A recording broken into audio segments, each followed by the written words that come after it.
कर्जत नगरपंचायतची निवडणूक 2022 साली ज्यावेळेस झाली होती त्यावेळेस सगळ्या नगरसेवकांच्या एकीने आणि आमदार रोहितदादा पवार साहेब यांच्या माध्यमातून मी नगराध्यक्ष पदाचा कारभार स्वीकारला होता.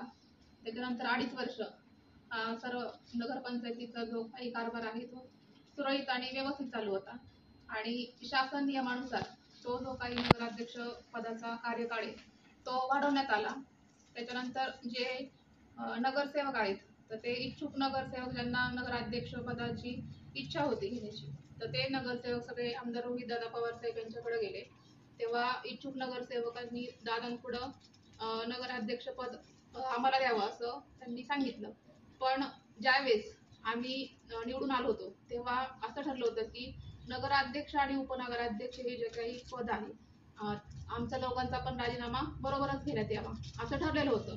तर त्यावेळेस मी सुद्धा मिटिंगला गेले होते. तेव्हा रोहितदादांना मी सांगितलं होतं की माझा राजीनामा घ्या पण उपनगराध्यक्षाचा आणि नगराध्यक्षांचा राजीनामा बरोबर घेण्यात यावा. त्याच्यानंतर बऱ्याच वेळा मीटिंग झाल्या. त्याच्यानंतर रोहितदादा त्यांनी नगरसेवकांशी चर्चा केली आणि तरी सुद्धा म्हणजे नगरसेवकांना मला हे सांगायचे की काही नगरसेवकांची अशी कंडिशन आहे की क्षमता नसतानाही ते निवडून आलेले आणि का निवडून आलेत कारण आपले आदरणीय रोहितदादा आणि आईसाहेब पुनंदाताई पवार यांनी 17ची 17 वार्डात जाऊन नागरिकांसमोर त्यांनी हात जोडलेत. नगरसेवक जास्तीत जास्त निवडून यावेत ह्याच्यासाठी प्रयत्न केलेले आहेत.